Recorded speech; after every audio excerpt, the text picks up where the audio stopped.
नमस्कार दोस्तों, राजेंद्र सर ने आपके लिए ये वीडियो आसान भाषा में बनाया है। इनके चैनल को सब्सक्राइब और लाइक भी करें। 16वीं सदी का भारत एक ऐसा दौर था जब समाज के नियम बहुत सख्त थे, खासकर औरतों के लिए। जी बिल्कुल। और उसी दौर में एक राजघराने से एक ऐसी आवाज उठी जिसने सिर्फ भक्ति नहीं की, बल्कि अपनी भक्ति को ही अपनी आजादी का, कह सकते हैं, एक हथियार बना लिया।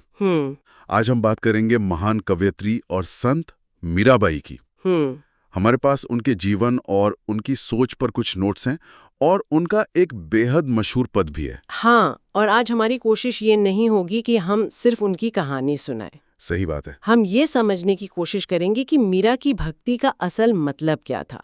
मतलब क्या वो सिर्फ कृष्ण प्रेम में डूबी एक भक्त थी, या फिर कुछ और भी, या फिर उनकी भक्ति समाज के उस ढांचे को चुनौती देने का एक बहुत ही होशियार तरीका थी।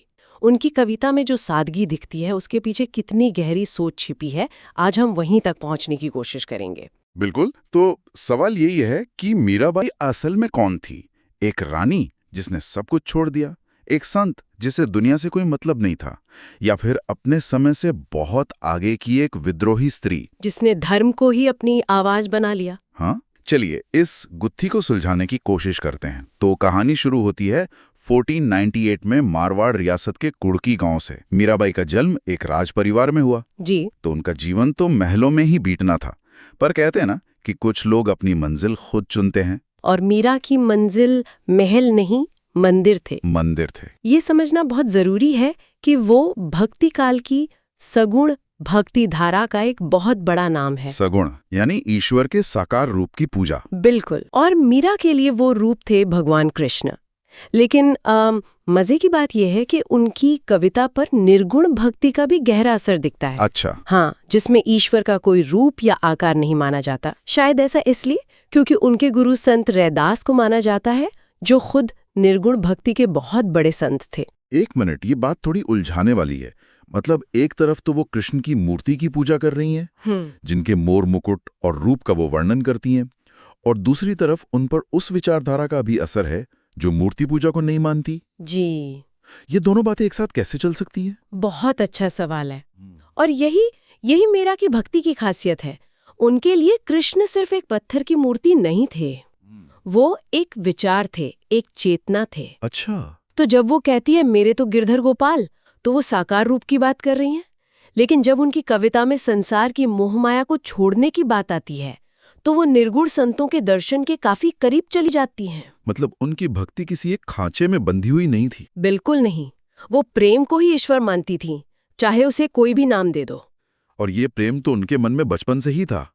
वो कृष्ण को सिर्फ अपना भगवान नहीं, बल्कि अपना पति मानती थी। जी। ये एक ऐसा रिश्ता था जो उन्होंने खुद बनाया था, समाज ने उन पर थोपा नहीं था। अस्मिरता आ गई, लेकिन वहां भी नहीं रुकी। वो वृंदावन गई। हाँ, कृष्ण की धरती वृंदावन, और अपने जीवन के आखिरी साल उन्होंने द्वारका में बिताए।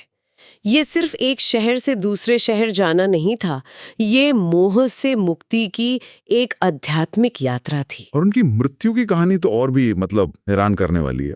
कहते हैं कि 1546 में द्वारका के रणछोड़ दास जी के मंदिर में भजन गाते गाते वो कृष्ण की मूर्ति में ही विलीन हो गई। जैसे उनका पूरा जीवन कृष्ण के लिए था, उनका अंत भी उन्हीं में मिलकर हुआ। अब ये सच है या एक प्रतीक, ये कहना तो मुश्किल है, पर ये उनकी भक्ति की गहराई को जरूर दिखाता है। उनके इस तरह राजपाट और परिवार छोड़कर निकल जाने से ही पता चलता है कि वो समाज के बनाए नियमों में बंध कर रहने वाली नहीं थी। हाँ। और यहीं से मीरा की शख्सियत का वो पहलू सामने आता है जो उन्हें सिर्फ एक संत नहीं, बल्कि एक समाज सुधारक भी बनाता है। बिल्कुल। सोचिए, 16वीं सदी की एक राजपूत रानी, बिल्कुल। उनसे उम्मीद की जाती थी कि वो कुल की मर्यादा और लोक लाज का ध्यान रखेंगे, पर्दे में रहीं। हाँ, और मर्दों के बनाए नियमों पर चलेंगे। मीरा ने इन सभी बंधनों को मानने से साफ इनकार कर दिया। उन्होंने पर्दा प्रथा का पालन नहीं किया, जो उस समय के लिए एक बहुत बड़ी और साहसी बात रही होगी। बहुत बड़ी। और तो और वो आम लोगों के बीच मंदिरों में जाकर भजन गाती थीं, नाचती थीं।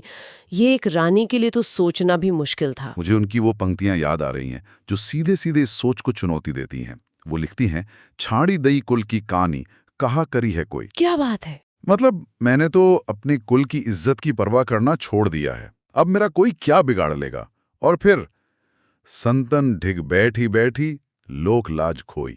यानी संतों के साथ बैठकर ज्ञान की बातें करके मैंने दुनिया की शर्म भी छोड़ दी है। ये तो एक खुली घोषणा थी समाज के खिलाफ। हाँ, ये एक ऐलान था। लेकिन ये समझना जरूरी है कि ये विद्रोह किसी घमंड या अहंकार से नहीं आया था। इसके पीछे एक गहरी आध्यात्मिक समझ थी। अच्छा। मीरा का मानना था कि असली ज्ञान सत्संग से मिलता है, यानी ज्ञानी लोगों के साथ संवाद करने से, और ज्ञान से ही मुक्ति संभव है। इस विश्वास के लिए वो किसी भी तरह की बदनामी सहने को तैयार थीं।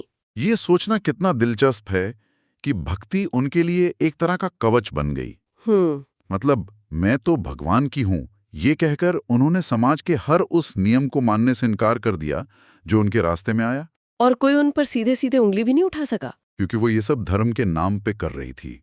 क्या ये एक सोची समझी रणनीति हो सकती है, अपनी आजादी हासिल करने का एक तरीका? ये एक बहुत ही गहरी और महत्वपूर्ण बात है।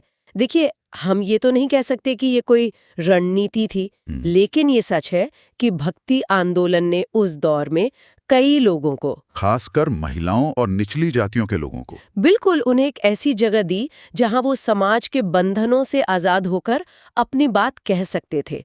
मीरा ने उस जगह का भरपूर इस्तेमाल किया। भक्ति ने उन्हें वो ताकत दी, वो ताकत और सामाजिक स्वीकृति दी जो एक अकेली स्त्री को शायद कभी नहीं मिलती। उन्होंने भक्ति को अपनी मुक्ति का रास्ता बना लिया। और उनका ये विद्रोही स्वभाव सिर्फ उनके कामों में ही नहीं, उनके शब्दों में भी झलकता है। उनकी कविता की आत्मा ही यही है ना? बिल्कुल। चलिए अब उनकी कविता की दुनिया में थोड़ा और गहरा उतरते हैं। कहते हैं उनकी कविता में प्रेम है, दर्द है और मिलन की खुशी भी है। हाँ, और उनकी कविता की सबसे बड़ी खूबी और शायद ताकत भी उसकी सादगी है। सादगी? जी। किसी ने बहुत खूब कहा है कि कला का अभाव ही मीरा की सबसे बड़ी कला है। इसका क्या मतलब हुआ? इसका मतलब ये नहीं कि उनकी कविता में कला नहीं है। इसका मतलब है कि उन्होंने अपनी बात को सजाने के लिए मुश्किल शब्दों या अलंकारों का सहारा नहीं लिया। उनके भाव इतने सच्चे और सीधे हैं कि वो बिना किसी बनावट के सीधे दिल में उतर जाते हैं। मतलब उनकी कविताओं में भारी भरकम शब्द नहीं है, ऐसा लगता है जैसे वो बस हमसे बात कर रही हैं। एकदम। शायद यही वजह है कि उनके पद, जिन्हें गेव पद कहते हैं, यानी जिन्हें गाया जा सकता है, वो आज सदियों बाद भी इतने लोकप्रिय हैं। जी, लोक संगीत हो या शास्त्रीय संगीत, हर जगह मीरा के पद गाए जाते हैं। बिल्कुल।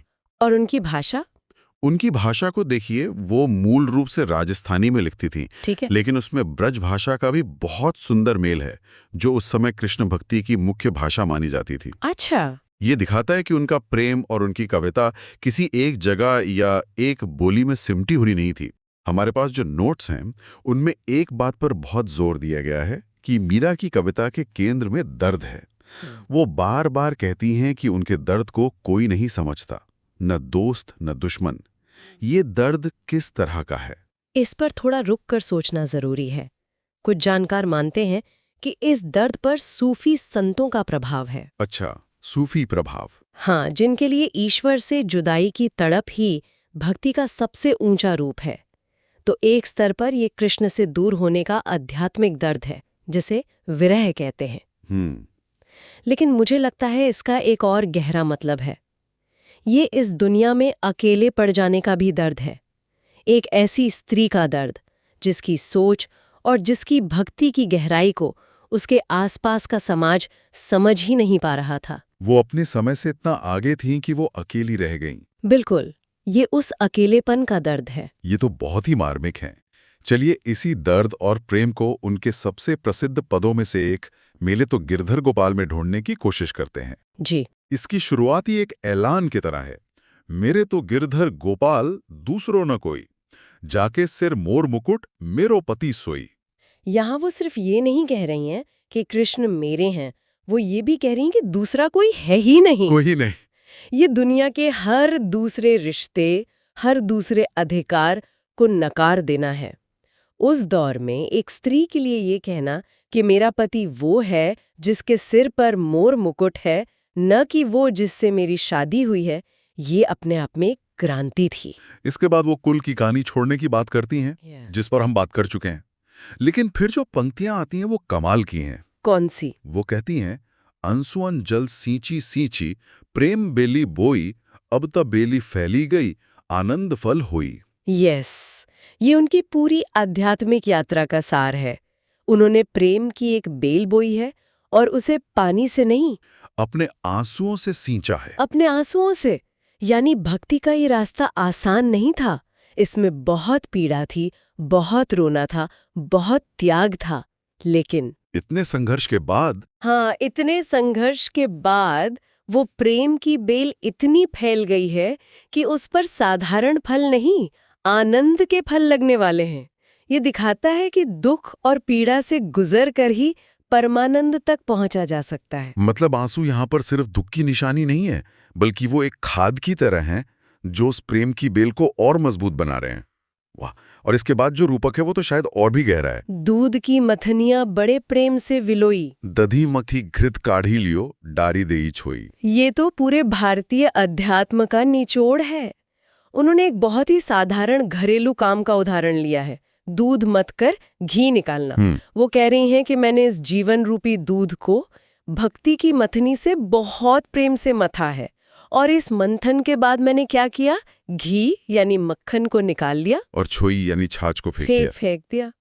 ये सुनने में तो बहुत अच्छा लगता है कि सार को पकड़ लो और बाकी सब छोड़ दो, पर क्या कोई ये भी कह सकता है कि ये दुनिया की जिम्मेदारियों से एक तरह का पलायनवाद है? ये सवाल उठना लाजमी है। सारहीन समझकर दुनिया को छोड़ देना, क्या ये व्यवहारिक है? देखिए, सांसारिक नजरिए से देखें तो ये पलायन ही लगेगा, लेकिन एक आध्यात्मिक साधक के नजरिए से देखिए, उनके लिए सार क्या है? ईश्वर का प्रेम यानी घी। और निस्सार क्या है? दुनिया की मोह माया, लोक लाज, रिश्ते नाते यानी छाछ। तो वो ये नहीं कह रही हैं कि दुनिया बुरी है, वो कह रही हैं कि मैंने जीवन का मंथन करके ये समझ लिया है कि मेरे लिए सबसे कीमती चीज क्या है। अच्छा, अब मैंने उसे पा लिया है तो बाकी चीजों का मेरे लिए कोई मोल नहीं रहा। ये पलायन नहीं, ये चुनाव है, अपनी प्राथमिकता को चुनना। ये नजरिया तो पूरी तस्वीर ही बदल देता है। और पद का अंत भी उतना ही असरदार है। भगत देखे राजी हुई, जगत देखे रोई। उन्हें भक्तों को देखकर, अपने जैसे लोगों को देखकर खुशी होती है, लेकिन दुनिया और उसके व्यर्थ के कामों में उलझे लोगों को देखकर उन्हें रोना आता है। और ये उनकी करुणा को दिखाता है। वो सिर्फ अपनी मुक्ति में ही खुश नहीं है, उन्हें उन लोगों के लिए भी पीड़ा होती है जो इस आनंद को नहीं समझ पा रहे, जो अभी भी छाछ पकड़े हुए हैं। बिल्कुल, जो अभी भी उसी छाछ को पकड़ने में लगे हैं जिसे वो फेंक चुकी हैं। और आखिर में वो कहती हैं, दासी मीरा लाल गिरधर तारो अब मोही। इतनी ऊंचाई पर पहुंचने के बाद भी वो खुद को कृष्ण की दासी ही मानती हैं और उनसे अपने उद्धार की प्रार्थना करती हैं।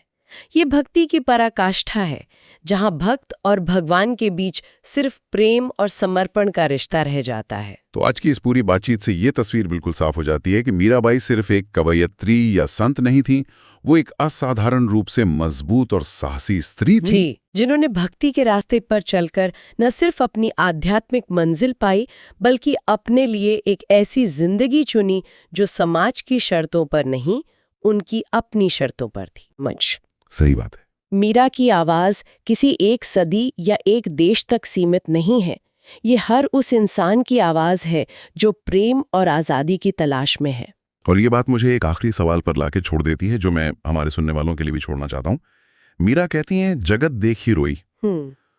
सोचने वाली बात है। जो इंसान खुद दुनिया के सुख दुख से ऊपर उठ चुका हो, जो मुक्त हो चुका हो, उसे इस दुनिया को देखकर रोना क्यों आता है? ये एक बहुत गहरा सवाल है। क्या ये दुनिया की नश्वरता यानी उसके पल पल बदलने का दुख है, या ये उन लोगों के लिए पीड़ा है जो इस रास्ते को देख नहीं पा रहे? ये सवाल अध्यात्म और हमारे रोजमर्रा के जीवन के रिश्ते पर हमें सोचने के लिए मजबूर कर देता है। नमस्कार दोस्तों, तो आपने इनके चैनल को सब्सक्राइब एवं लाइक नहीं किया तो अब कर दीजिए। धन्यवाद।